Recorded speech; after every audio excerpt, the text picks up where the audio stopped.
What? Hello, everyone, and good afternoon once again. We are here at the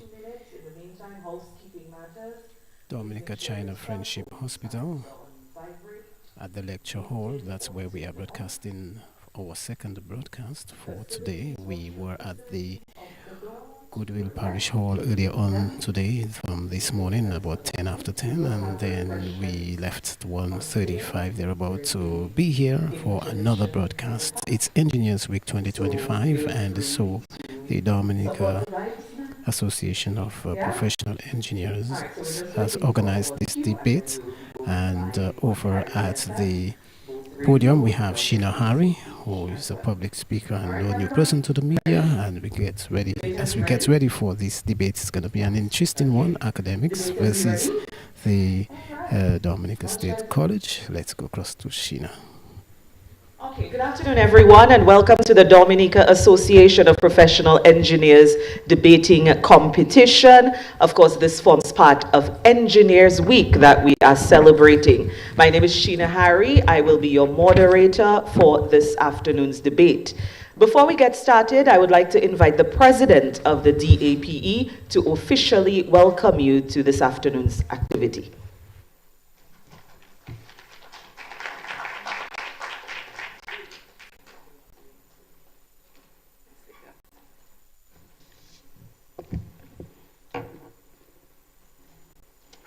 Our honorable judges, Honorable Kasani Laville, Senator Honorable Delbert Paris, Mrs. Jody Dublin Dangleben, directors of the Dominica Association of Professional Engineers and members, faculty and students of the Academic School of Learning and the Dominica State College, management and staff of the Dominica China Friendship Hospital, our gracious host for this event, Madam Moderator, Ms. Sheena Hari, good afternoon.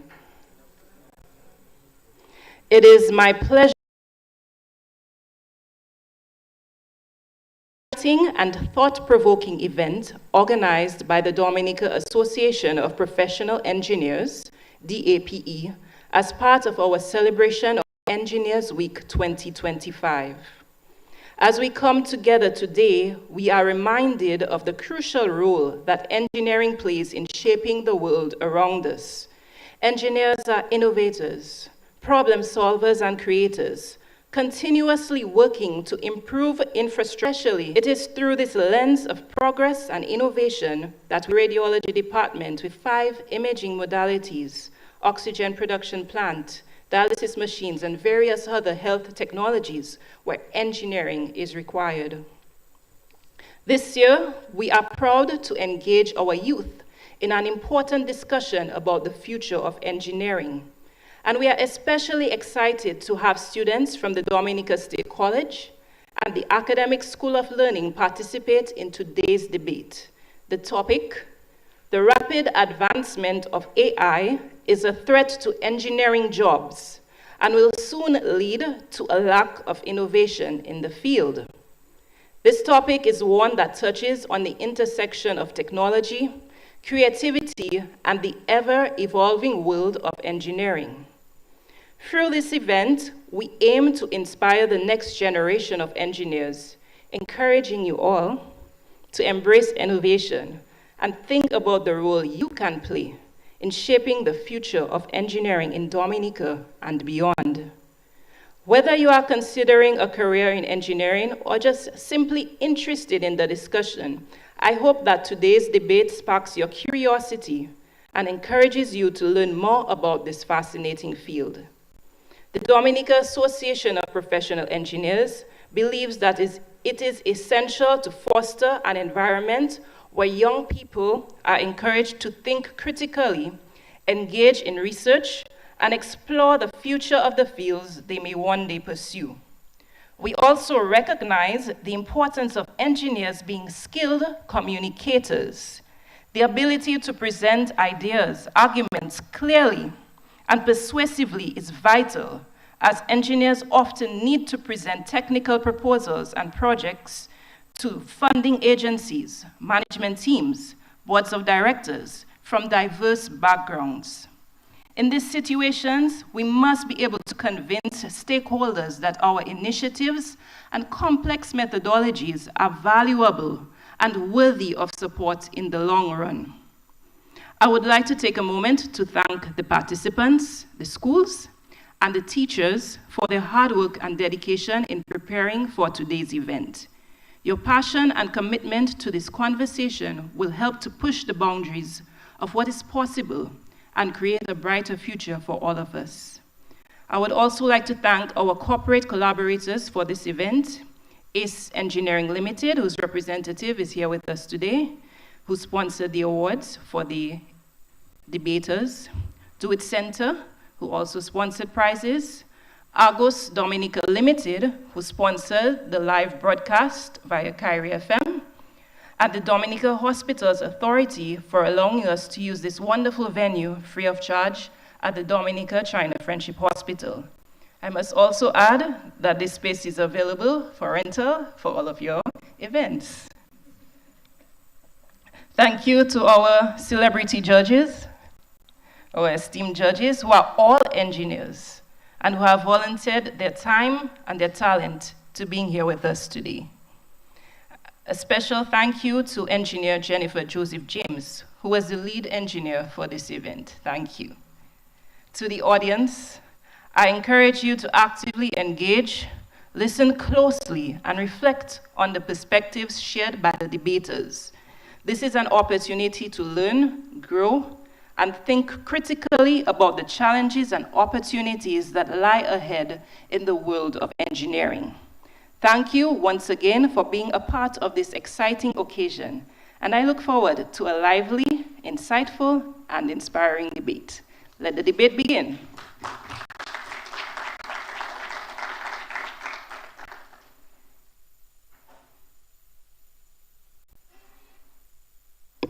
And an engineer herself. Thank you so much to the president of the DAPE, Mrs. Nicole Laville, for the warm welcome and the introduction to our topic for today. And the topic again, the rapid advancement of AI is a threat to engineering jobs and will soon lead to a lack of innovation in the field. Of course, we have to know who is actually debating today. And we have for the proposing side from the Academics School of Learning, our first debater, Michelle Elise, who majors in biology and physics. So I'd like to invite you to take your seat up front, please.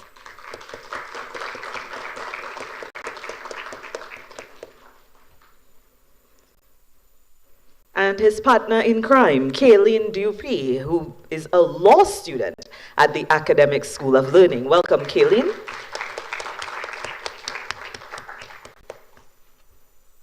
And the duo from the Dominica State College. Firstly, we have Romina Joseph, who is a biology, chemistry, and IT major.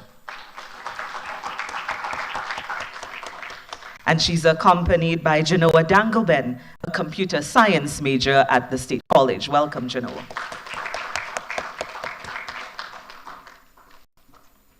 So these are the four people that you will be hearing from this afternoon. And the president mentioned we have celebrity judges with us. And I would like to inform you of why they were selected, because we can't just have anybody judging an engineering debate. So our judges today, first off, we have our chief judge, Jody Dublin Dangleben. She's a civil engineer with over 15 years of experience in infrastructure development and project management. And she has contributed to numerous public and private sector projects with a strong focus on resilience, sustainability, and community impact. She's passionate about building better futures through engineering, and she also continues to play a key role in shaping Dominica's built environment. Jody is also an entrepreneur as the owner of JD Naturals, and she uses technology to build her business and her brand. Chief Judge, Jody Dublin Dangleben. A little wave. Our next celebrity judge, Senator the Honorable Delbert Paris. He's a civil engineer with experience in construction, project management, and risk management. Mr. Parisi serves as the Director of Operations and Engineering at Paritech Engineering and Development Company, Inc., managing various construction projects. He also works as Operations and Production Manager at Paris Family Farm, Inc., and he's also an appointed senator in the Parliament of the Commonwealth of Dominica, where he analyzes finances, program operations, and policies in order to improve governance and achieve sustainable outcomes. Active in both construction and politics here in Dominica, he balances professional expertise with dedicated public service. Senator, the Honorable Delbert Paris. Yeah? And our third judge is the Honorable Kasani Laville, and he's the Member of Parliament for the Mahu constituency, as well as the Minister of Health, Wellness, and Social Services. His academic journey includes a Master's of Science in Civil Engineering, focusing on structural and geotechnical engineering, and a Master's Science degree in Agile Methodologies and Project Management. Honorable Laville has worked as an engineer in the private and public sector here in Dominica, as well as in the US.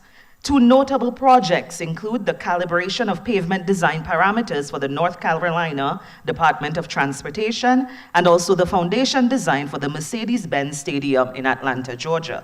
And he prides himself in the use of modern technology and qualitative techniques in the practice in his field. Honorable Kasani Laville.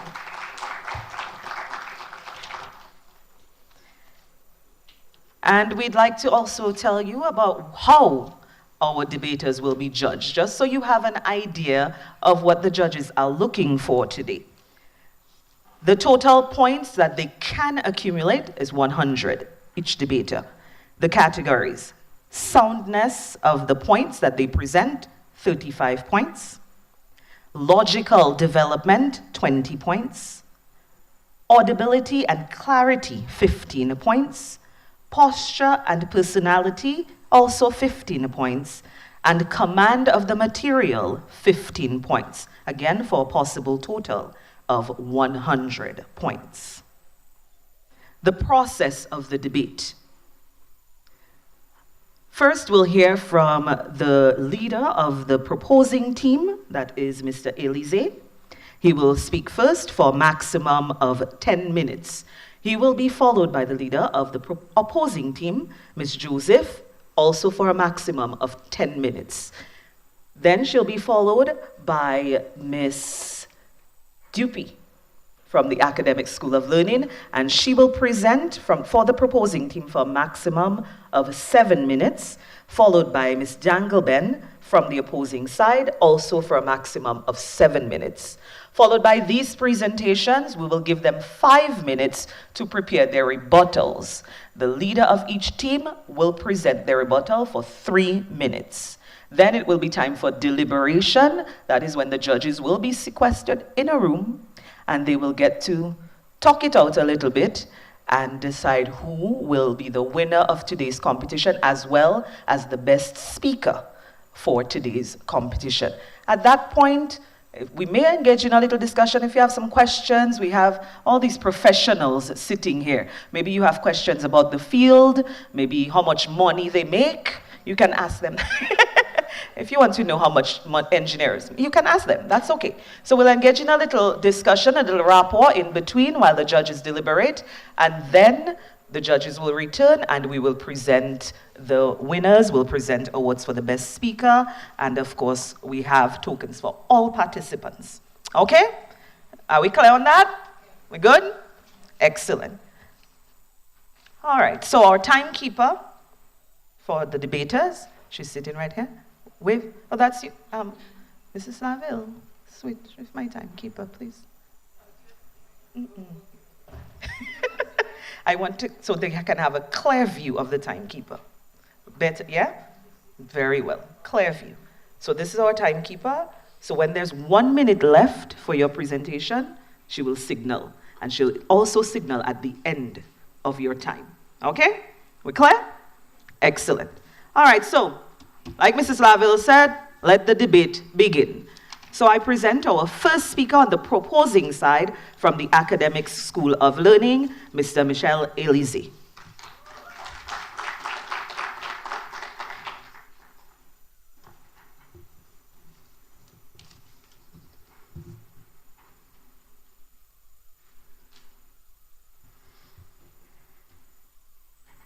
We are not here to debate whether artificial intelligence is useful, because it is. As future professionals and students, we understand its value. We all use it. We also recognize that change is inevitable in every field. But change becomes dangerous when it moves faster than people can adapt. According to one of Times Magazine's most influential people in AI, Paul Scher, the speed of AI development is outpacing society's ability to manage it. And this, ladies and gentlemen, is the real threat. Madam Moderator, honorable judges, worthy opponents, and my distinguished audience, I bid you a good afternoon.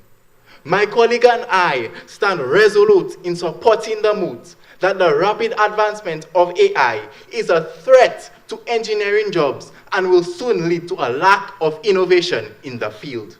Before advancing our case, we must define the key terms that shape the scope of our position.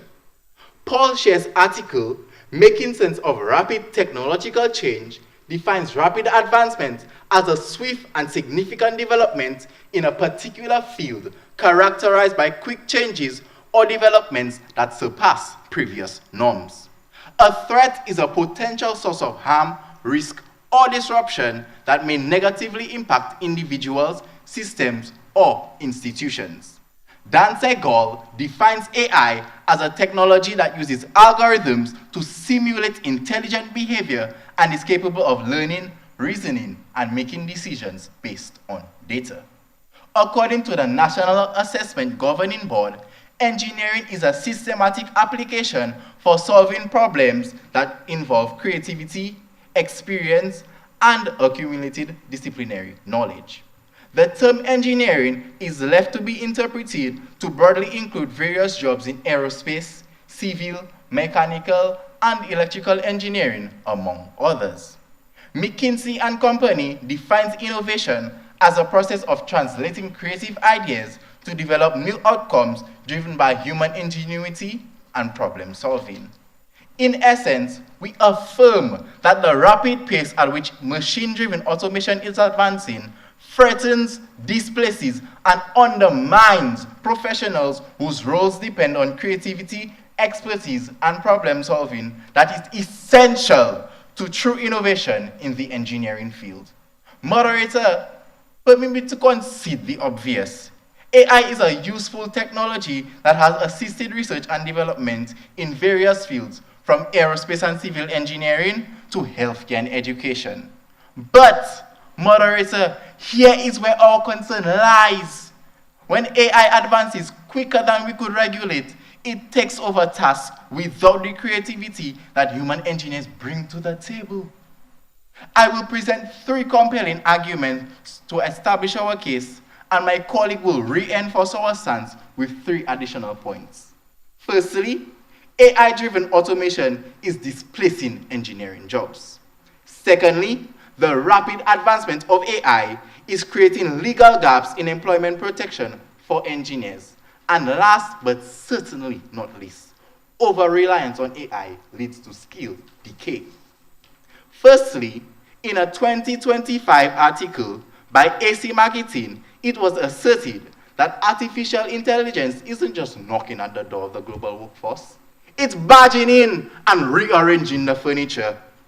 MIT economist Professor Dan Asimoglu's 2024 paper on the simple macroeconomics of AI shows that AI-driven automation is poised to further increase economic inequality by forcing workers into lower-paying jobs or out of work entirely. The result? AI could make entire classes of people dispensable. Madam Moderator, allow me to speak for a moment, not just as a debater, but as a student. I've worked hard. I've studied the principles of design, problem solving, and critical thinking. I imagine starting off as a junior CAD designer, or maybe a process engineer. Somewhere I can apply what I've learned. But here's the reality I'm facing. AI can generate detailed design models in seconds. It can monitor production systems or optimize processes without needing me or you. Those entry-level jobs we are preparing for, AI is already doing it. Madam Moderator, if AI keeps advancing at this rate, then we, the next gen of engineers, risk becoming spectators instead of innovators. So when I stand here today and argue that the pace at which AI is accelerating is a threat, it's not just theory, it's personal. Madam Moderator, the World Economic Forum predicts that 85 million jobs will be displaced by AI and automation by 2025, with engineering among the hardest hit fields. And let's not pretend the Caribbean is immune. A joint study by the International Labour Organization and the World Bank reveals that 26 to 38% of jobs in Latin America and the Caribbean are susceptible to AI disruption. AI is not just replacing jobs, but doing so in a legal vacuum. In Dominica, employment protections are built around human labor. Fair wages, job security, redundancy protection. But when a company replaces you with an algorithm, there's no legal safeguard. Why? Because AI isn't an employee. It doesn't require a contract. It doesn't go on strike. It doesn't need sick days or pensions. That's why we're sounding the alarm. Finally, Madam Moderator, let's be honest. We all love convenience. AI makes our lives easier. It calculates faster, designs quicker. But here's the danger no one's talking about. The faster AI takes over, the more we stop doing the work ourselves. The reality is that as AI systems increasingly handle tasks such as design optimization, diagnostics, simulations, and predictive maintenance, engineers are being removed from the problem-solving process entirely. When these core functions are automated, engineers have fewer opportunities to practice, refine, and apply their technical analytical skills. This isn't speculation, it's backed by research. A 2023 report by the Royal Academy of Engineering warns that excessive dependence on AI tools is displacing the routine cognitive tasks essential to skill retention among junior and mid-level engineers. In other words, when AI does the thinking, humans stop learning. At first, it starts off small, automating repetitive tasks, helping with calculations, but as it progresses, we begin to offload more and more responsibility. We want it to analyze, we want it to test, we want it to design, we want it to even make decisions for us. And before we know it, engineers are no longer solving problems. They're just clicking approve. And that is the real threat. A 2022 report published in Nature Machine Intelligence warns that over-reliance on AI in technical fields leads to skill atrophy, reducing engineers' ability to solve complex, unforeseen challenges. When AI is left to handle calculations, designs, and risk assessments, the next generation of engineers will lack the necessary hands-on experience and critical thinking skills necessary to innovate. So we say this: the rapid pace of AI isn't just changing the way we work, it's undermining the very skills necessary to keep this profession alive. And if a field loses its skill, it loses its future. That is why, without hesitation, we stand firmly on the motion that the rapid advancement of AI is a threat to engineering jobs and will soon lead to a lack of innovation in the field. The proposition rests momentarily. Thank you.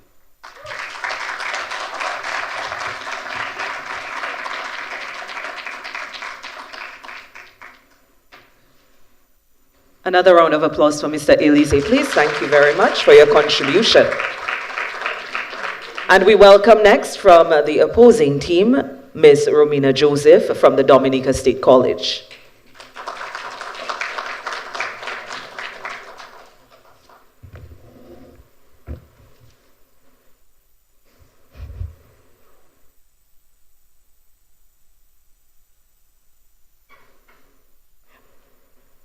A pleasant afternoon to the moderator, honorable judges, worthy opponents, my colleague, Dominica Association of Professional Engineers, committee members, all invited guests, members of the media, staff and students, ladies and gentlemen.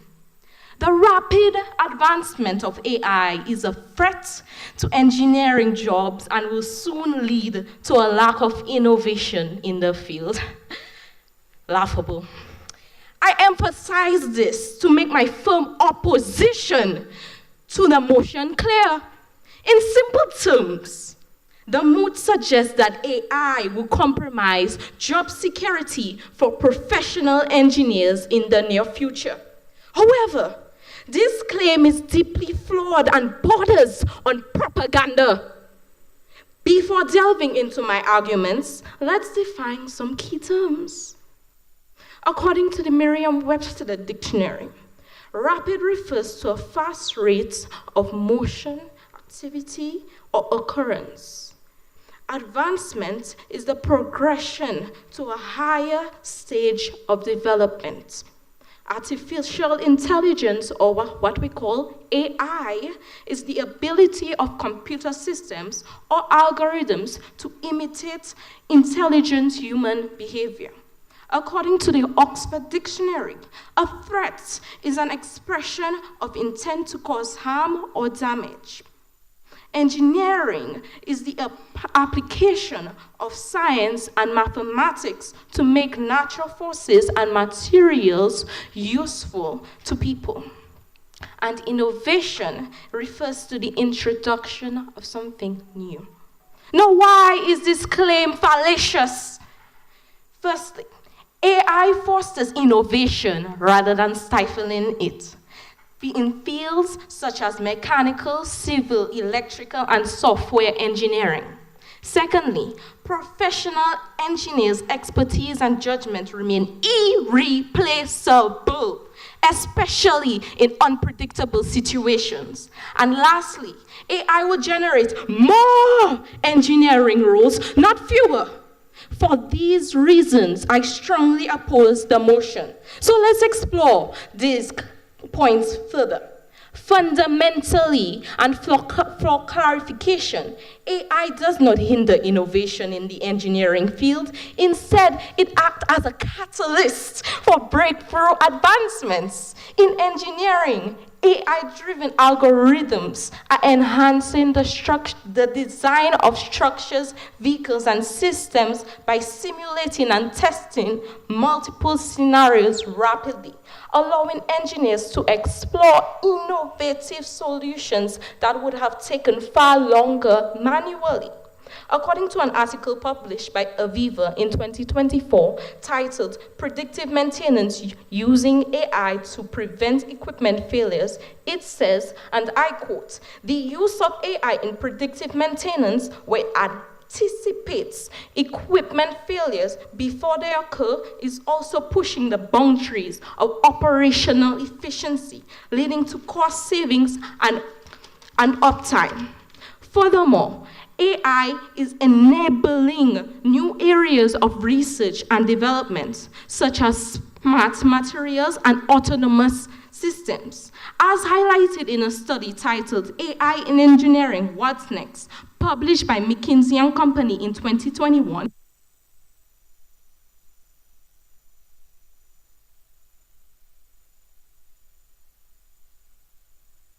to 50% and reduces costs significantly, while simultaneously enabling engineers to explore creative solutions to engineering challenges.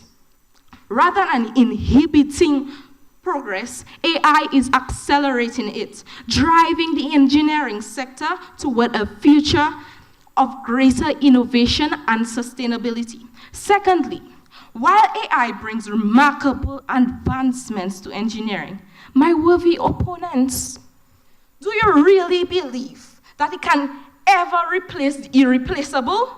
Human judgment? Can a machine truly make the high-stakes, complex decisions that define the very essence of engineering? The answer is a resounding no. according to an article published in 2024, titled AI's Threat to Engineering Jobs, Why Critical Thinking is Key for Engineers by the Hindustan Times. And I quote, they said, while AI can analyze data and suggest solutions, it is who must apply the experience, intuition, and critical thinking to evaluate these suggestions and make decisions that account for real-world complexities. Moderator. AI may excel at automating repetitive tasks and optimizing efficiency, but when faced with uncertainty, it predict the unpredictable. Tell me, can they? Let's say in the next 5 or 10 years, can it adapt on the spot in ways that human experience and intuitional thinking, lived experience, and ethical reasoning are the ultimate decision makers? Engineering. I cannot stress opponents. It's about people. The decisions engineers make shape society, impact the environment, and determine safety standards. Would engineers solely to consider ethically and not just statistically the lives affected by a poorly designed bridge, a faulty electrical grid, or an unstable structure? Known as Anthony Libla, manager and chief engineer at ACE Engineering, I don't think we'll ever get to that level of AI displacing jobs in the engineering field because judgment doesn't always deal with the hard facts. You have to do some background work and also taking in consideration things like ethics, end quotes. An engineer said this. So I ask again, would you entrust the future of engineering, the safety of entire communities completely to an unfeeling system? AI may be a tool, but it is human judgment that remains the driving force behind true innovation, ethical responsibility, and life-saving decisions in engineering. In times of unpredictability, AI doesn't just fall short, it fails tragically, and that is a risk we cannot afford without human expertise. Honorable judges, my opponents may try to make you believe that the rapid advancement of artificial intelligence is a threat to engineering, traditional engineering jobs. However, in reality, AI is not an instrument of destruction, but a catalyst for transformation. The world is constantly revolving. They said it themselves. The world is constantly evolving, driven by human ingenuity. And AI itself is a testament to this. A remarkable innovation developed by who? Software engineers. Who envisions AI as a transformative force aimed at enhancing efficiency, automating routine tasks, and augmenting human creativity within the software development. Is this: can the majority of engineers truly be replaced by the very systems and machines they created? The answer is a no. A study on artificial intelligence published in 2016, it says, and I quote, AI does not pose a threat to workers. It concludes that AI integrations into various industries will yield useful applications with overwhelming positive impacts on society, end quote. AI is not eliminating engineering jobs, it is revolutionizing them. To understand this, ability to hurricanes, earthquakes, and other environmental factors. Hence, the introduction of AI-assisted jobs, such as AI-assisted software engineering or human AI research engineering, can help and enhance the resilience and efficiency of the country's engineering sector. By integrating AI infrastructure, planning, disaster preparedness, and reconstruction efforts. Lastly, historical trends prove that technological advancement create new job opportunities rather than eliminating them. Just as past revolutions in automation, electricity, and the internet led to the emergence of new professions, AI will drive the next generation of engineering careers. my sadly misguided opponents. Instead of resisting change, we should embrace AI-powered education and training programs to equip engineers with the skills needed for the future. The time is now. I rest my case. Thank you.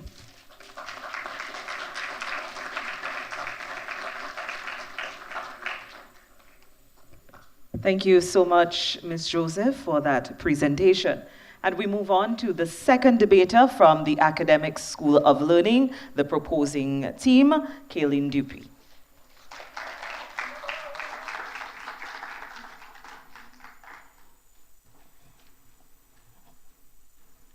Advance, advance, advance, man, and give them AI.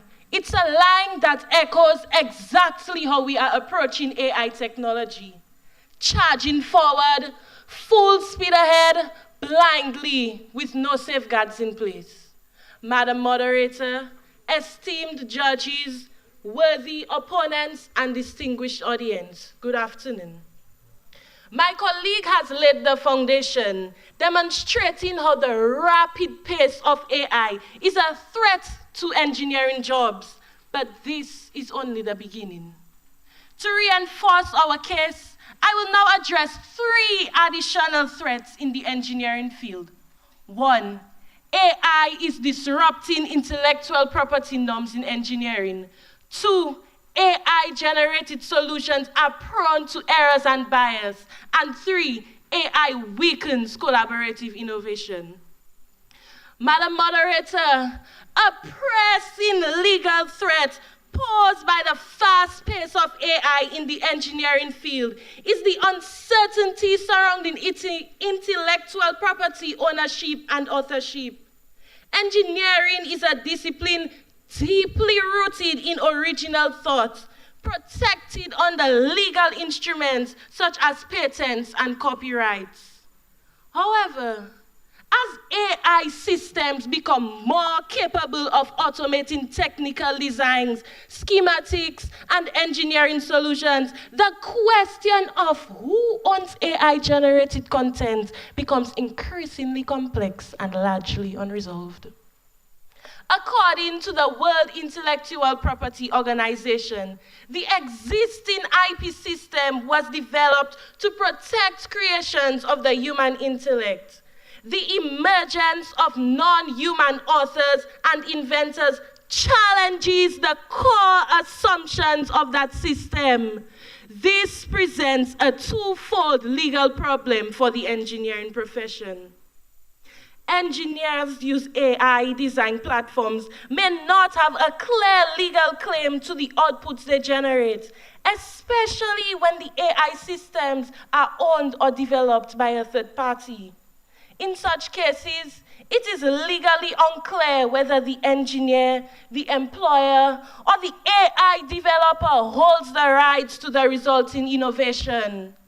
In jurisdictions such as the United States and the European Union, courts and IP offices have rejected claims to copyright and patent protection for works or inventions created without significant human involvement.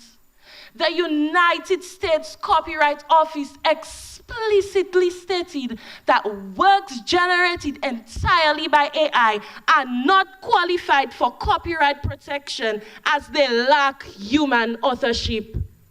These legal precedents, which will influence our legal jurisprudence, undermine the value of AI-generated outputs, rendering them vulnerable to replication, misuse, and IP infringement with no legal recourse for the engineer.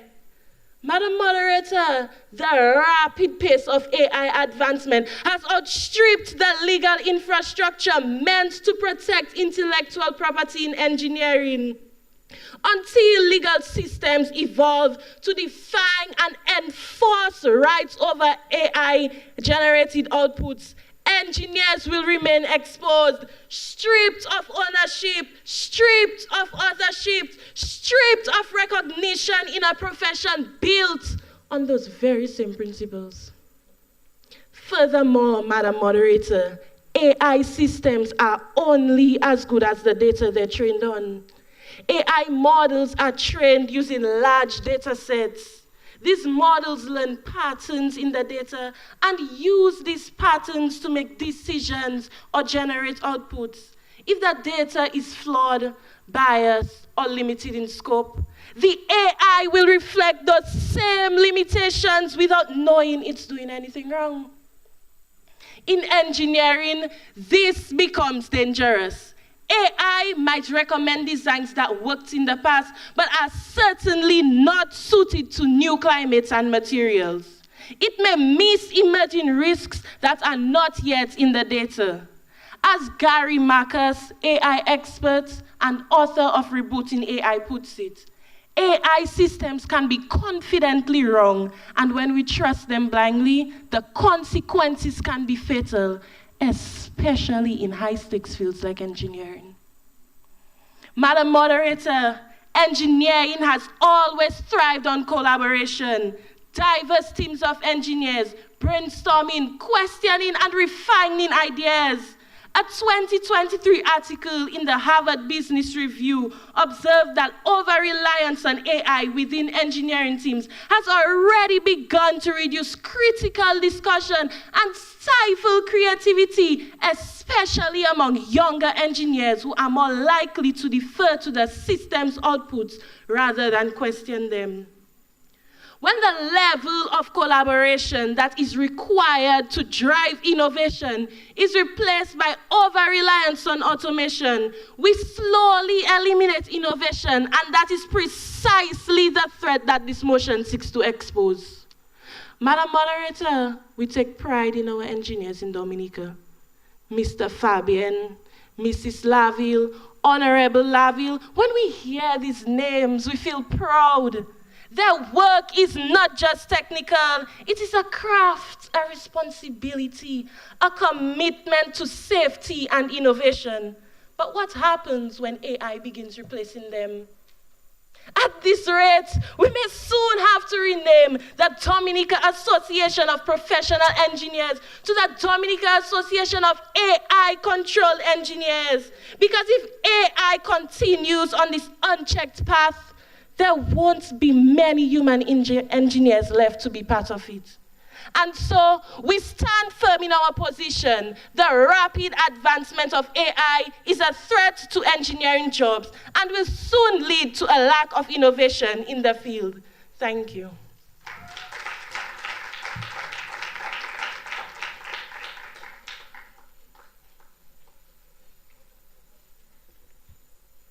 Thank you very much, Ms. Kaylin Dupuy, the proposing side of the Academic School of Learning. And finally, we invite to the podium from the opposing side, from the Dominica State College, Genoa Dangleben.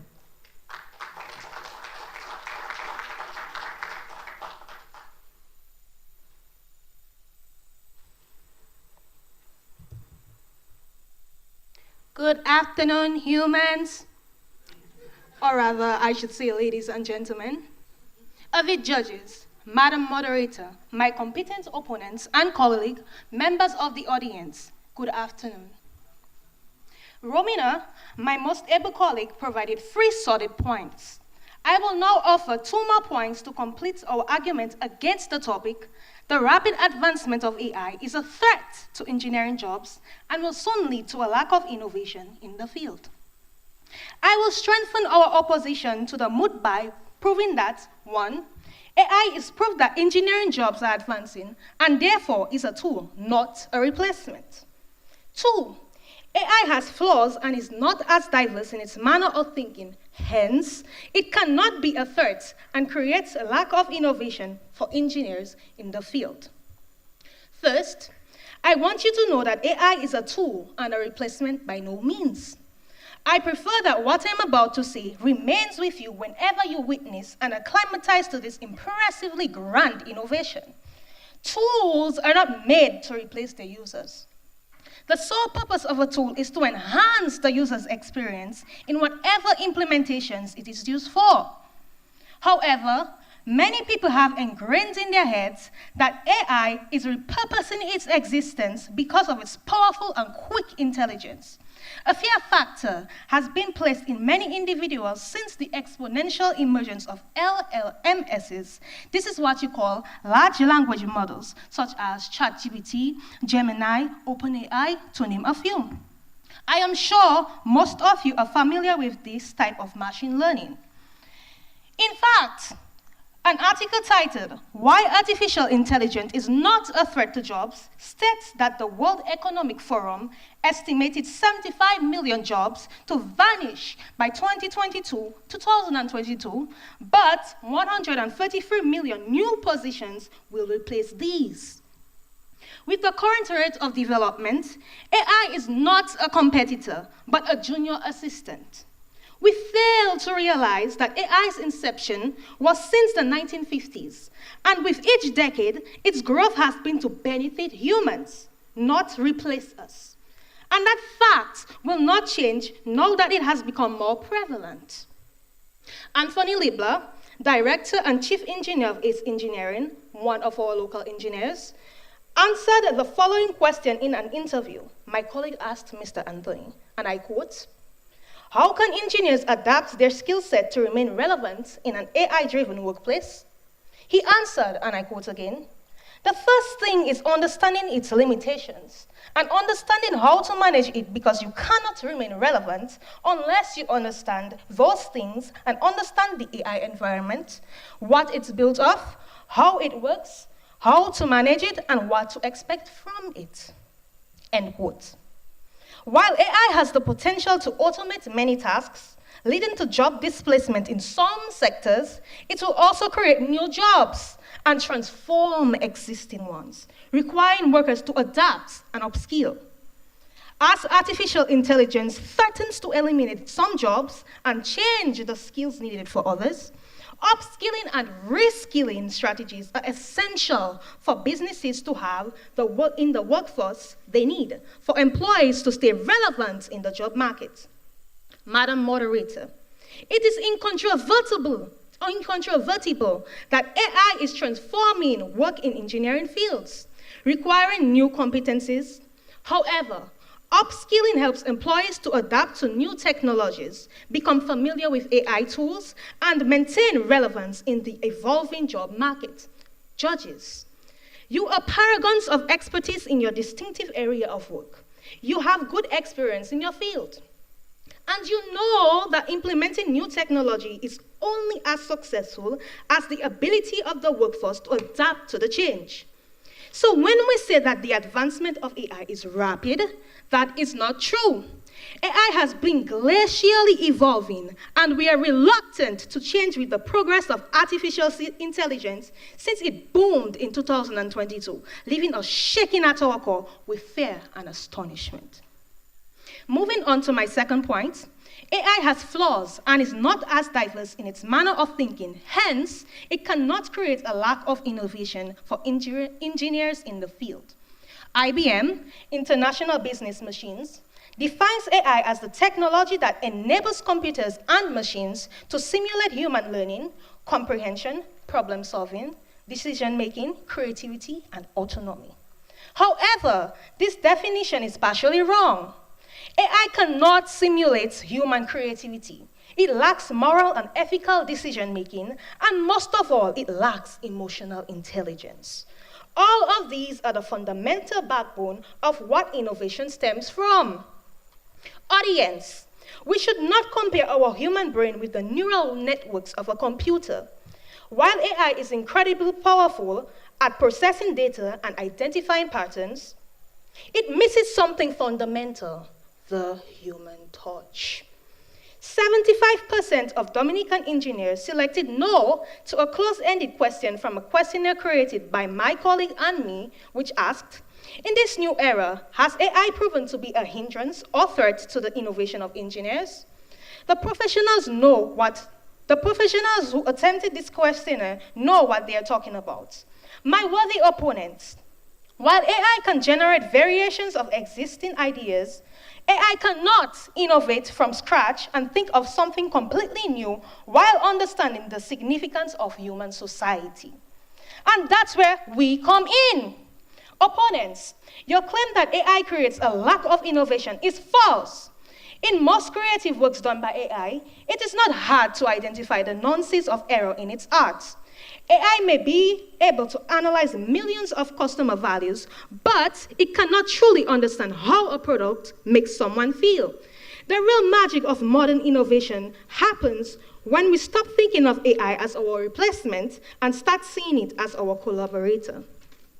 To conclude, AI may be brilliant in calculations and routine tasks, but it needs human wisdom and judgment in important fields such as engineering. The overarching takeaway is that AI is a natural evolution in technology, and we are just witnessing another chapter in the technological revolution. It is a matter of one door closing and many others opening. Thank you.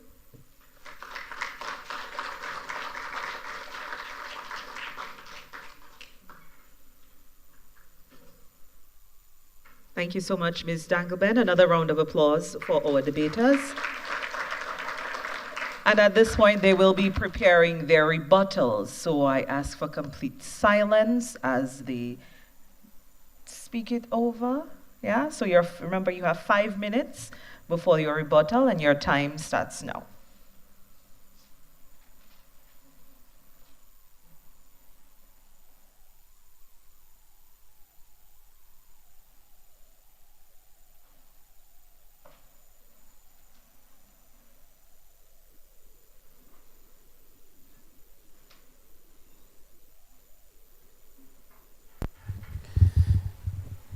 Just to let you know that we are broadcasting from the Dominica China Friendship Hospital, from the lecture hall.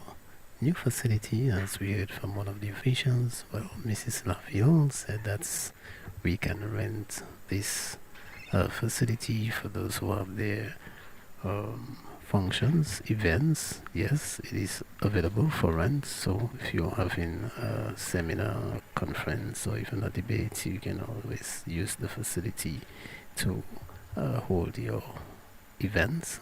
Lovely space, a lot of space, lighting in place, good sound engineering room. And that's needed when you have a seminar, a function. You need a good system that you can work with, and that is been put in place. You need to see it, and we'll of course provide an opportunity for a few pictures to show you on our internet, of course on our Facebook, the facility here, and lovely podium. Everything is well AI set up. I see my chief engineer, my chief technician smile as I say AI setup. It's really is lovely in here at the lecture hall of the Dominica China Friendship Hospital. As we continue to bring this broadcast live to you, the students are all quiet. Everyone is quiet, allowing the students to do their little preparation to rebuttal, prepare themselves. It's been quite an interesting discussion here at the lecture hall of the Dominica China Friendship Hospital. The judge's decision, we all know, are final, and the judges are putting the tabulating, of course, as the students prepare the first part of the debate, and it's left to see who will win this debate. Once again, if you're joining us, good afternoon to you and welcome aboard. Thanks for watching. Thanks for listening to the genuine sound of Dominica Cairo FM. We can't speak too loud because we were told to be quiet. But media people cannot be quiet. We signed a contract to speak, so we have to do that. That's our job. However, we'll try our best to do it as soft as we can so as not to distract debaters as they put their thoughts, their ideas, prepare the opportunity to remind you that you're listening to Cairo FM. Earlier on today, we had a very interesting seminar at the Goodwill Parish Hall. The Ministry of Tourism put this together. It was very, very informative. And it was very interesting hearing from the stakeholders, hearing from the small businesses, the established businesses, the medium-sized businesses, and hearing their concerns, putting the questions to the officials at the National Bank, the Aid Bank, and Ms. Brown did justice to the seminar today from Barbados, and we are hoping that out of this seminar much more positive results will come, so that we can see a booming, excellent, above excellent, booming tourism industry and the hotel sector we can see in Dominica as we prepare for the international airports. And to have a thriving tourism industry, you must have an international airport if you want to be really successful at that. And we have seen the start of a thriving tourism industry through the action of the airport and the extension of the runway at the Douglas Charles. This weekend we go back to Time to prepare for your rebuttals, because at this point we invite the first speaker, Mr. Michel Elise, to give his rebuttal for the proposing side.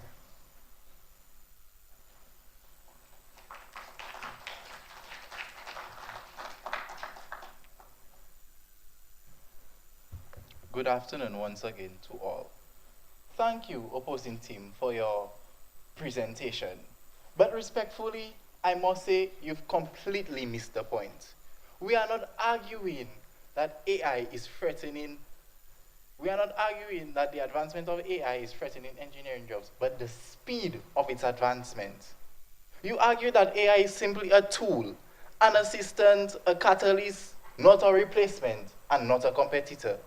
But just 2 months ago, in an interview with Joe Rogan, Mark Zuckerberg, the CEO of Meta, stated that he and his team is actively working on an AI that will replace mid-level engineers within companies.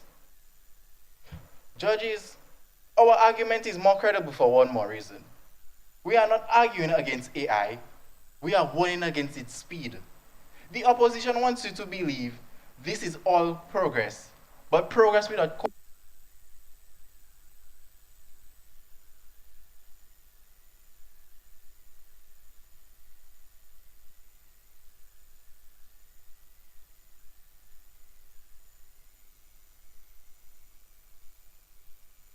and learning, assisting, collecting data and building, and eventually it will replace us. That's why we stand firmly on the moot that the rapid advancement of AI is a threat to engineering jobs and will soon lead to a lack of innovation in the field. Thank you.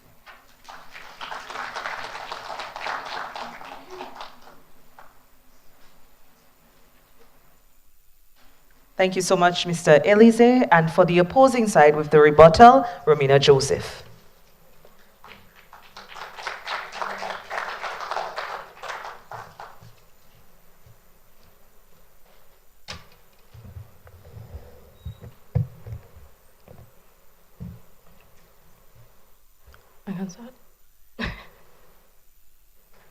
Ladies and gentlemen, I want to repeat the prompt, not only to emphasize my arguments, but also to highlight the failure of the propaganda, no, not the propaganda, but the proposing team to clarify context and basis of the argument. The motion claims that the rapid advancement of AI is a threat to engineering jobs and will soon lead to a lack of innovation in the field. However, what does rapid mean? What does rapid mean in the context of AI? AI advancements typically unfold, no matter what Joe Rogan said, over 5 to 10 years. In such a technical field like engineering, that you can just tell AI to go build a bridge and it will build a bridge for you. Tell it to go and build a bridge now in the next 1 year. Tell it. Will it build that bridge? Will it? My fellow engineers, my fellow Dominican engineers, advancements does not happen overnight. It takes years. It takes years. This is not an uncontrollable surge, but a gradual evolution, just like the internet. One that engineers have the ability to adapt to. Similarly, how soon is soon? 5 years? A decade? If AI were an immediate danger, we already see mass displacement in Dominica. My fellow engineers, my fellow judges, you all have jobs, you all are engineers. Is AI displacing you all? And stagnation in engineering innovation. But that is simply not the case. The AI is an innovation in itself, developed by software engineers. Leading this, the claim, the proposing side claim that AI will stifle innovation due to over-reliance or reduced human creativity is fundamentally flawed. AI systems, no matter how advanced, lack the intrinsic ability to think holistically, understand context, and as my colleague pointed out, have the delicate human touch. AI can generate solutions based on existing data, but it is engineers who provide the vision, the creativity, the innovation, and ethical considerations to translate these solutions into real-world applications. Magwesa. My opponents, you speak about the rapid change of AI in engineering jobs, but you fail to mention the actual impact. The actual impact in a home island. Is AI displacing your jobs? Is AI displacing your jobs? So I ask, what is the real threat? The real danger is not AI itself, no, it's resisting the change. Instead of falling into baseless fear, we should be focusing on upskilling, education, and innovation, which is already happening in our education system. For these reasons, the proposition argument crumbles under the scrutiny. AI is not an adversary to engineering, it is greatest asset. Thank you.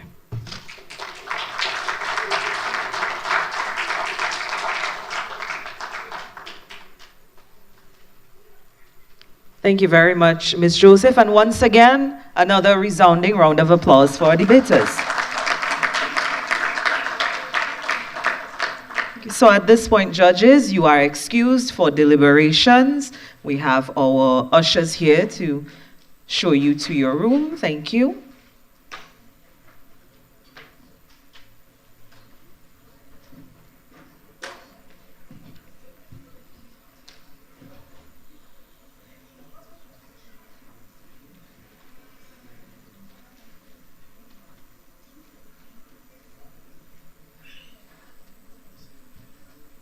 All right, so young people, I like that. Young people, as I mentioned earlier, you have several, and anybody has any questions for them? Somebody ask a question, a young person. All right, go ahead, Ramit. Go ahead. Yeah. Okay.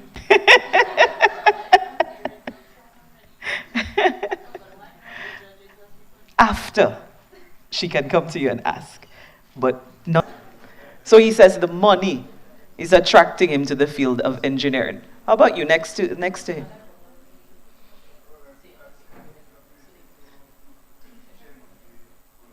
Your ability to change the world. All right, any engineer wants to tell them, what's your experience? What do you think that you have contributed to change the world in your field?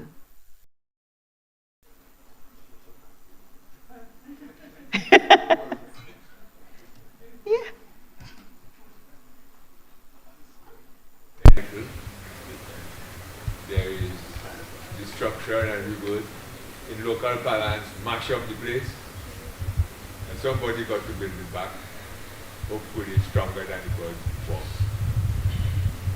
So, from one perspective, there's always work for at least civil engineers, being that needs change, and therefore somebody has to respond to satisfying those needs.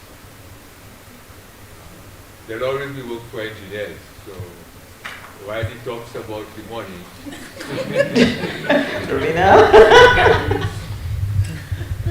in effect, because you always have work, there's always some money involved.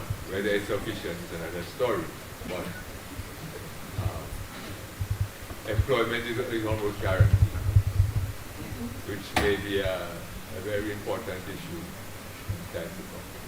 Okay, so Ms. Joseph was cheering you on here. I think you inadvertently gave your opinion on the topic. Thank you so much. We have another question for you. Do you all believe your degrees are worth more than our own since we are... Okay, I should say our. Do you believe that your degrees would be worth more than this generation considering the amount of assistance we are getting from technology?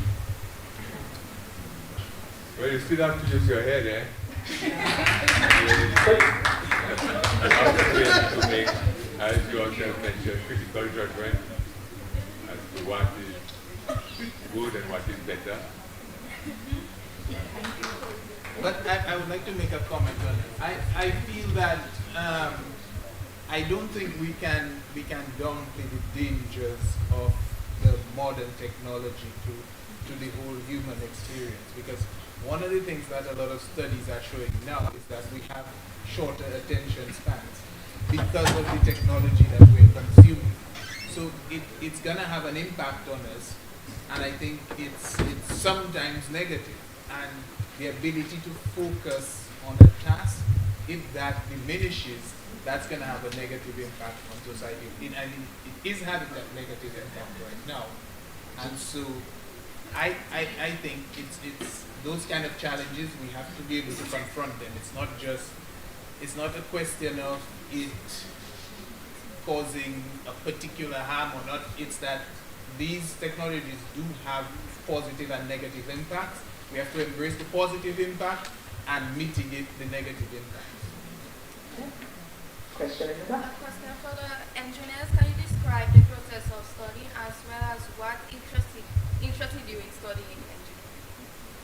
Okay, so the process of study and what interests you in the field.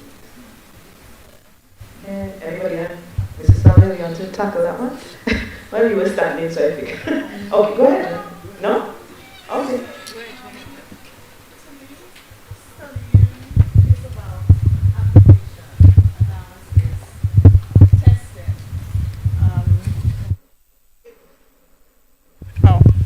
Sorry. Can you hear me? You're on the live. Oh, sorry. Okay. So to me, studying is application. So you applying yourself, you applying methodologies. It's about analysis. It's about testing. It inculcates a number of things that studying involves, so it doesn't undermine anything. If anything, it enhances. And so to me, studying, which is not only for engineers, for all, these methodologies are to be used for any part of any course of study that you do, as long as you apply what I have mentioned before. And your second question was? What interested me in going into engineering? Again, I'll emphasize creativity, right? You get the ability to be creative, you get the ability to test, you get the ability again to study, and then apply all of the above to then get something out of it.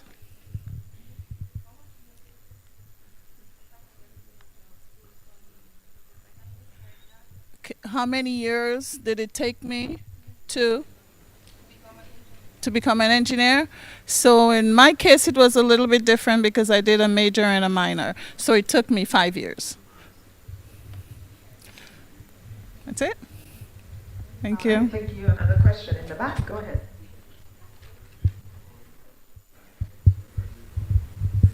A little louder for the.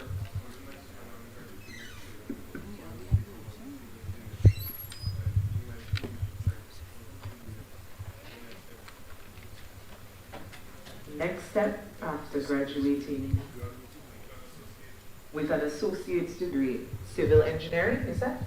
Okay. What would be the next step? Engineers. Well, or advise him on what his next step should be.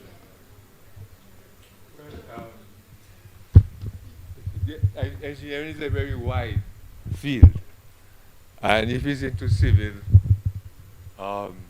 there's always design, there is supervision, there is construction, there is maintenance.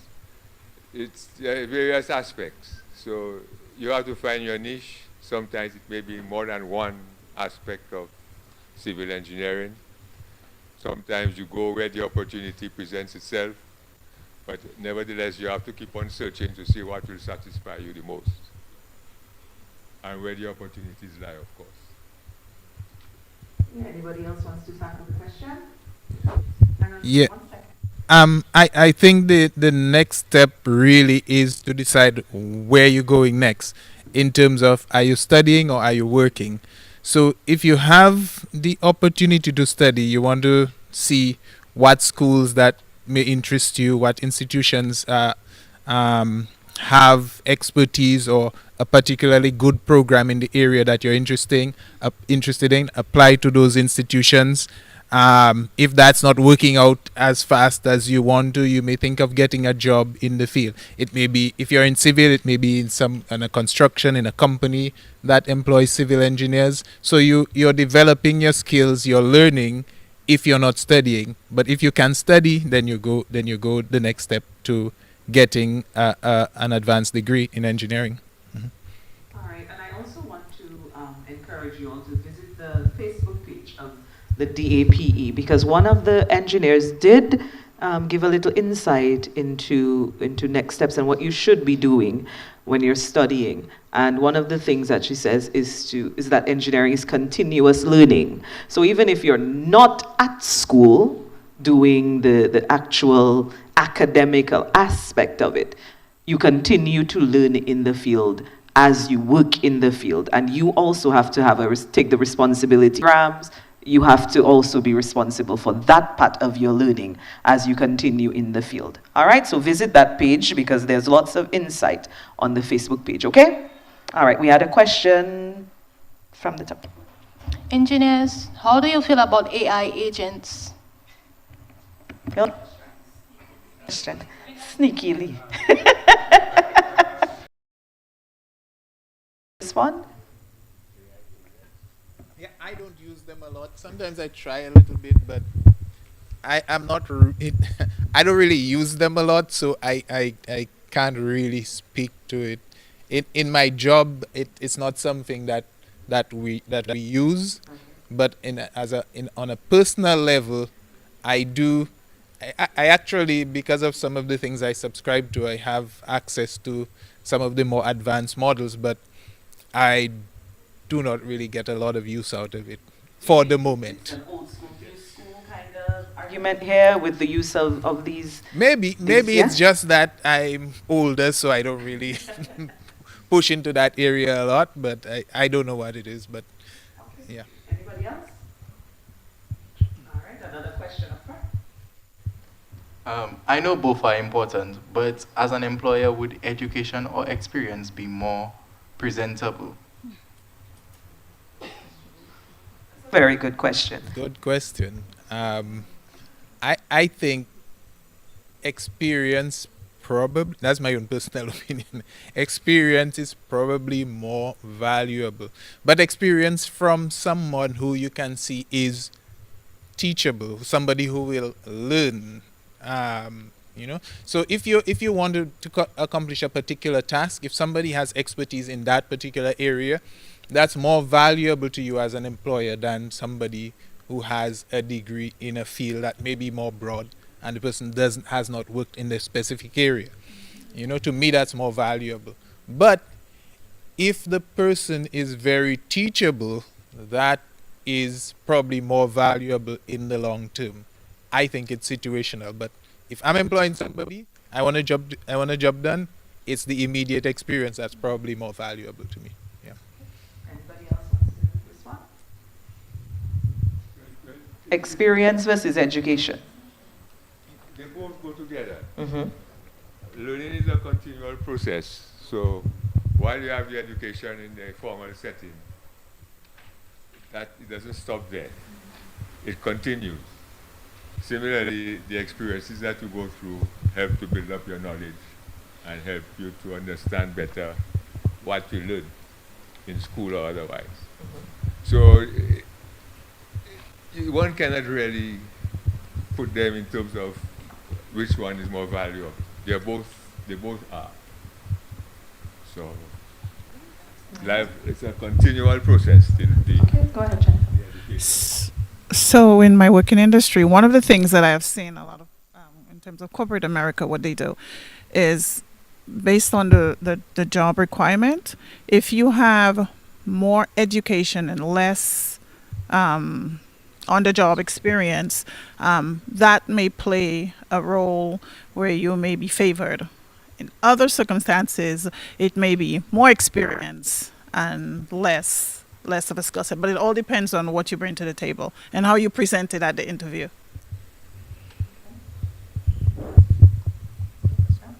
Any other questions? All right, go ahead.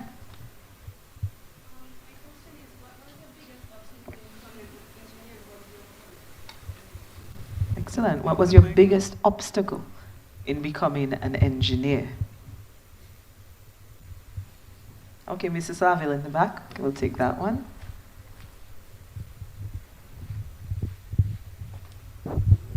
For me, my biggest obstacle was when you pursue the advanced degree, right? So you move from a stage, your high school, college stage where your teachers basically tell you everything that you need to know. You're ready for the test and they tell you everything you need to know. When you advance to that engineering degree, they're not going to do that. You have to work for yourself and you have to find out things for yourself. The test will come and you will wonder, when did my professor teach this? So you basically have to be prepared for everything in class. So that is a shock, moving from that system where your teachers here teach you everything to a system where you have to learn a lot for yourself and practice a lot for yourself so you can get that qualification. I hate to point this out to you students, but that applies to every single career. You learn on the job. You go to school and they teach you all kinds of things so you can take a test. And then when you get to the job, you wonder, how do I apply all of the things that they taught me to this job? But you learn a lot more on the job than what you did in school. Anybody else? Any other questions? Jennifer, you have something to add to that? Go ahead. So mine is being a woman, being looked at in a field of dominated field of men, looking at me as your woman. What are you doing here? You should be home. And so it was just a matter of you using that to propel you to even prove that you're capable of doing it. Okay, so I'm not sure if you heard, but she was saying that the main obstacle for her is being a woman in a male-dominated field. And that too is on the Facebook page.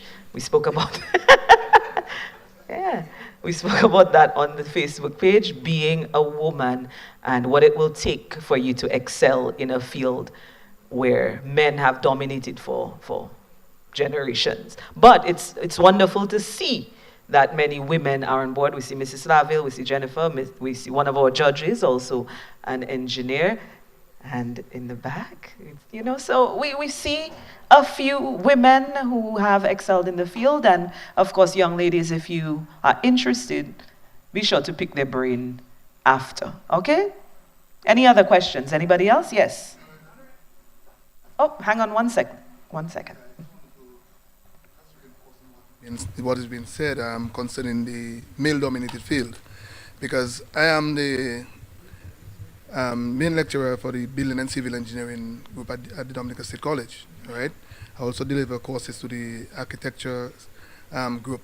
And over the years, I have seen that it has been changing gradually, right? From when I started, I have, right, this year gives me about, what, 21 years at the Dominica State College. Thanks. And we actually started, when we started 2004, you're talking about only two students, all right, two female students in the actual, entire group of 28, 29, And over the years, there were certain times you had only one, other times no girls at all, all right, no female, all right. But right now, I'm looking at this present cohort. We are talking about 3 students or 4 being female in building and civil engineering and architecture. I've seen a real, increase in the numbers in architecture. You're talking about 5 and 6, female students.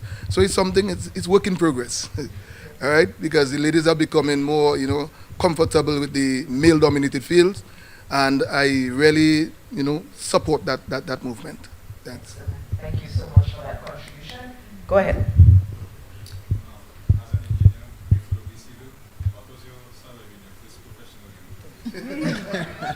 Really want to know what the money is.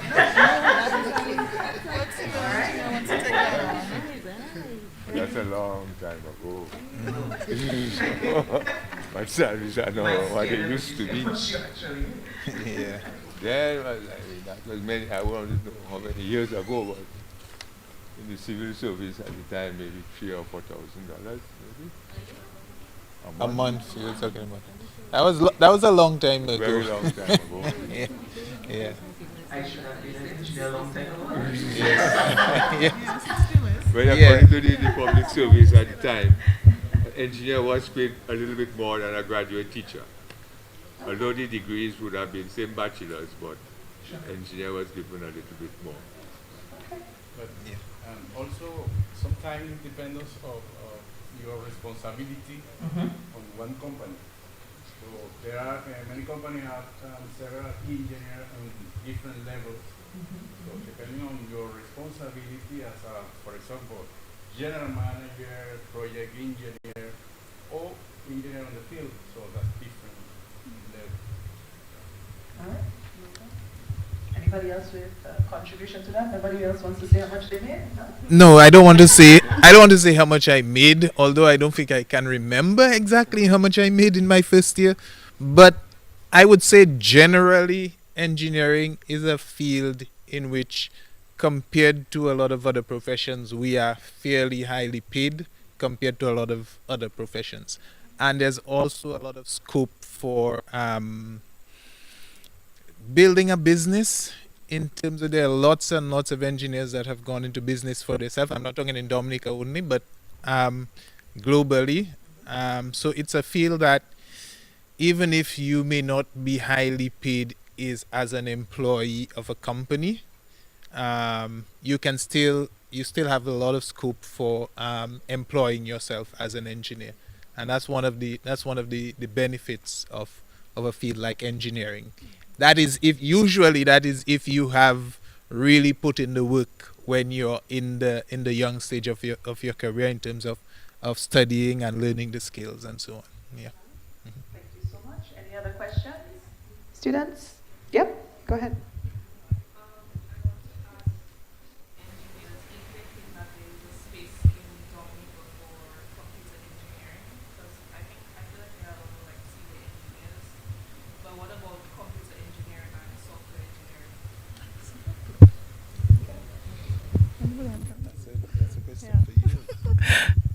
So I'll answer you. So absolutely it is. For one, because it is on the lesser side compared to mechanical and civil, you have the opportunity to again see opportunities within what exists in technology and improve on it, or to his point, build your own company to be able to come up with new ways to improve on what's existing, or new ideas that you can patent yourself.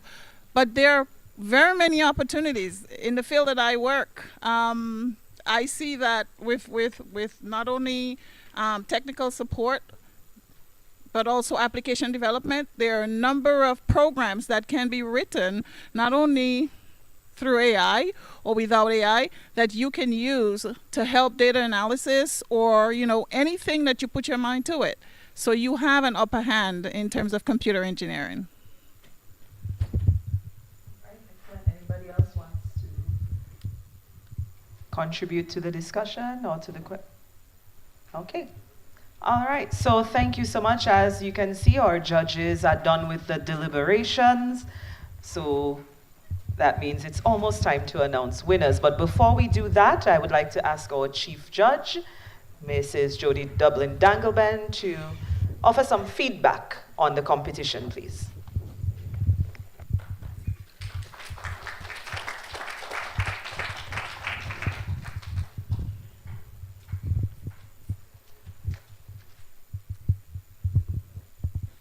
Good afternoon, everybody.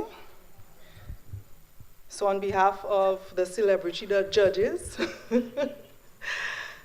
want to begin by commending the debaters. You all did a fantabulous job.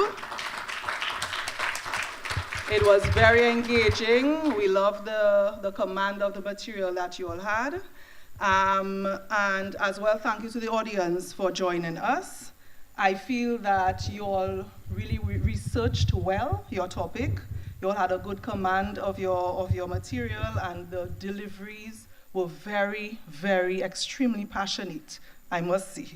It was no easy topic. This is a very complex topic, very layered, and we all know it's really deeply relevant in our society today. So the question at hand, our topic was whether the rapid advancement of AI threatens engineering jobs and can it stifle innovation. So it really sparked a really engaging debate, and we've heard very powerful arguments on both sides. And some of the concerns highlighted were the risk of job displacement. We heard about the over-reliance of automation, and also the potential loss of critical thinking and creativity in our field. The others reminded us that AI's capacity to amplify our human potential, create new fields of work, and free us to focus on more high-level innovation. We as judges, we also appreciated the fact that some of you all acknowledged the gray areas where we recognize that AI is a tool, and like all tools, its impact depends on how you choose to wield it. So while the proposers, we found that the rebuttal was a bit lackluster, that you were not confident in your material like you were before when you first started to propose. But we found that on both sides that you really spoke clear, but sometimes when you have a little too much flair, it tends to overshadow your clarity. All right, so that was just a little note that we wanted to point out to you. And as well, we want to encourage everyone here, not just to reflect on the debate, but carry the conversation forward, carry it into your social networks, your classrooms, your workplaces, and communities. We know the future of engineering isn't something we just want to watch unfold. We have to actively participate in shaping it together. As well, there were a few areas where we found there was a little too much excessive reading. And when you debate, that's something you want to be very guarded about. It should be a debate, it should be a conversation. It's not about reading your material too much. So you can read your points and expound upon the material. Have a little more one-on-one with your audience, engage the audience a little bit more instead of reading on your papers, and try to manage your time a little bit more. And the engagement with the opponent, I see, was very active, so we like that a lot. And yes, I think that was all the points that we, in our short space of time, we spoke about. So as we conclude, and I know you all are waiting with bated breath on the winner, we encourage you to join the efforts that the DEEP has in this engineering week. It's over, not yet. The week isn't over. So just stay abreast as to the different activities that we continue to have. And I really want to thank the president, Mrs. Laville, for her innovation. We talk about innovation, and I think these are the forums that we need to have to advance our engineering field. Yes.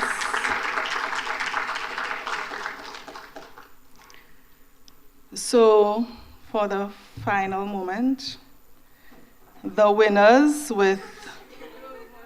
Oh, moderator, I'll have to announce. I'm so sorry. I'm sorry. So thank you, everyone. I want to see your shine. Really, though? You attempted to steal my shine. Thank you so much to Jody Dublin Dangleben, Chief Judge, and thank you to our judges. And with that being said, of course, judges, we would like to offer you a token of our gratitude for your, but if you're not paying. We just want to offer you a small token of our appreciation for your support during this debate and for your willingness to assist us. And these tokens are graciously sponsored by Carizonas Enterprises Limited. We have our representative here. She's been very vocal this afternoon. Stand up. You have to come give your present your tokens. The students will do. Okay. So tokens for our judges, again presented by Carizonas Enterprises, Inc. We'd like to ask the Honorable Senator Delbert Paris, please stand to receive your token. Thank you.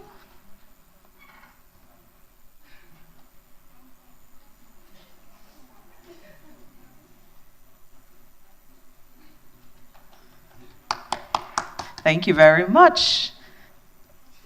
Awesome. All right, and then Mrs. Jody Dublin Dangleben.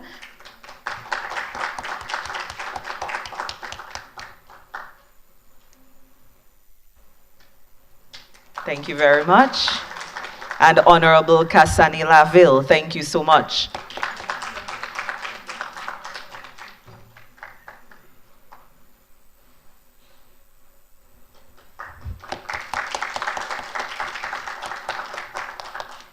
And by the way, special thank you to our student volunteers. In case I forget, our student volunteers who have been assisting us throughout the afternoon, thank you so much. There are a few more somewhere around.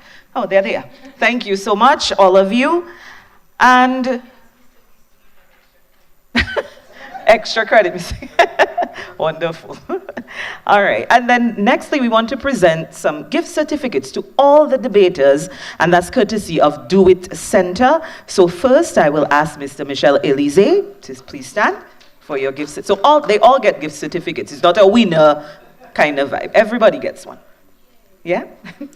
Thank you to another corporate sponsor, Do It Center, for assisting us.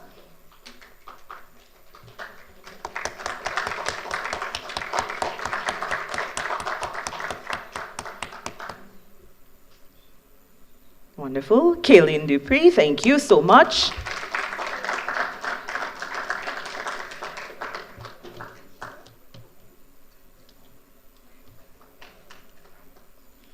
Romina Joseph.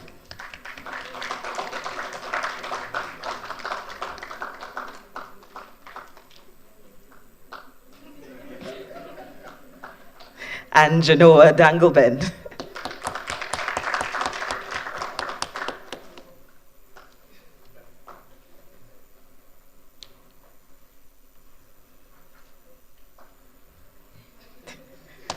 Thank you very much.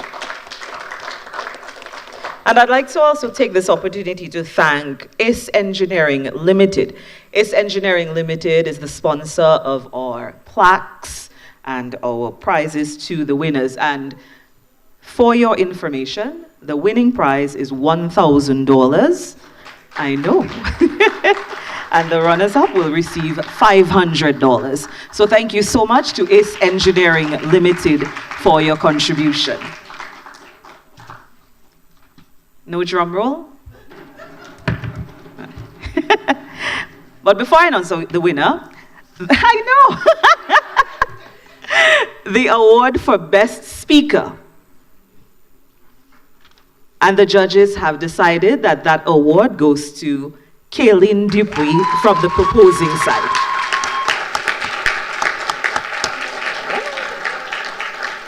And the representative from ACE Engineering is here with us. If I may have you do that presentation, please. Come up, come up.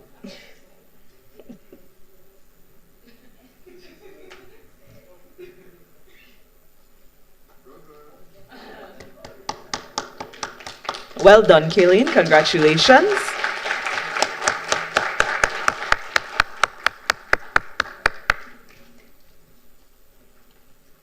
And Kaylin, if I remember clearly, what did you tell me before the... She was afraid. And what else did you tell me? It's your first time debating. So I think we need to give Kaylin a resounding... Well done, Kaylin. Well done. All right. A bigger drum roll this time. Thank you, drummers. And the winner of today's debate, Academic School of Learning, the proposing team.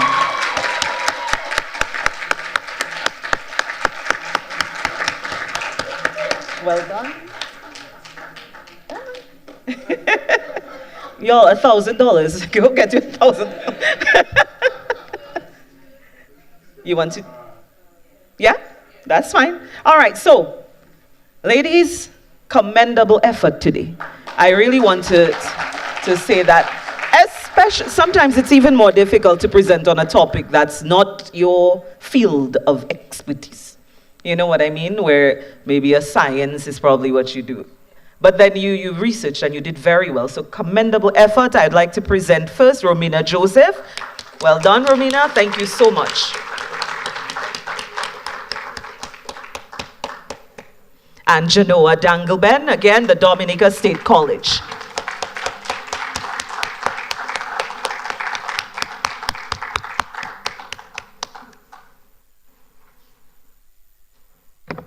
Excellent. And again, another round of applause for our winners, the Academic School of Learning.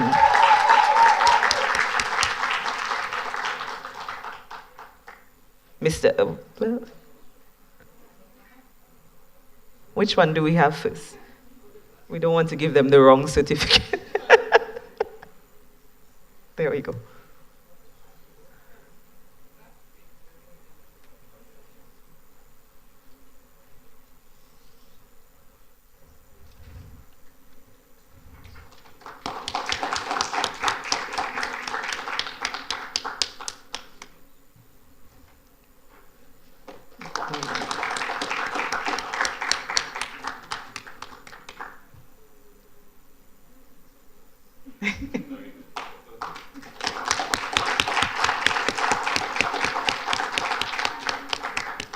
Well done. So thanks again to ACE Engineering Limited for that contribution.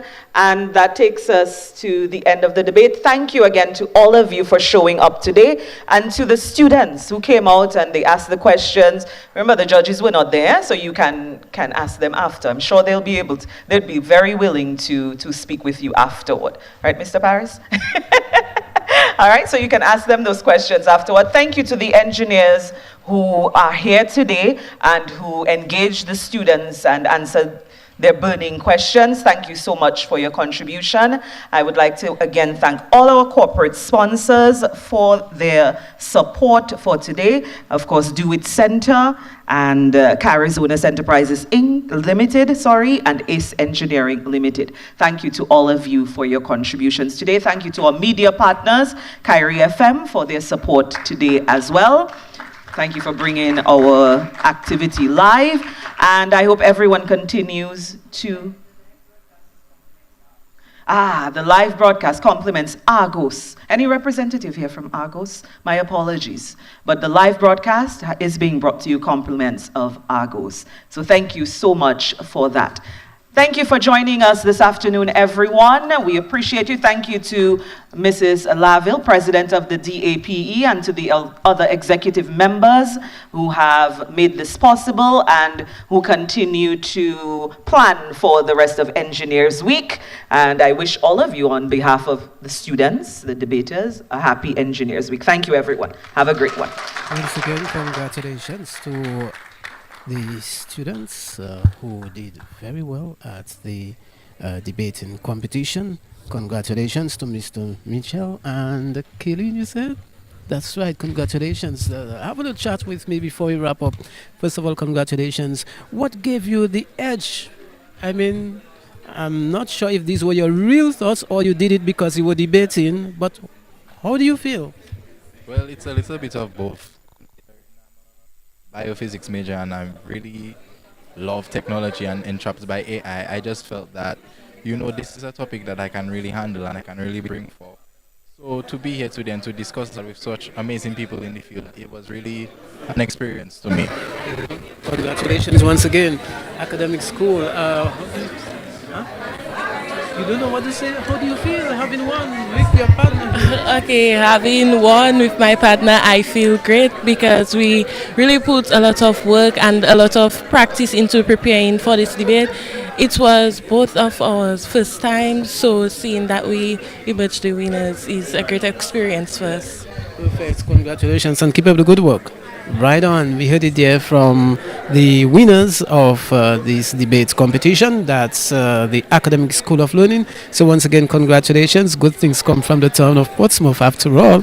Not just because my nephew attends that Academic School of Learning, but of course we want to congratulate the teachers, the principals, and even the parents of the students, because without them this would not have been success for them. So congratulations and thanks to Argos. I tell you, we cannot stop thanking you. You did a great job by embracing these young people, and we want to wish everyone the very best. I am Steve Vidal on behalf of my chief tech.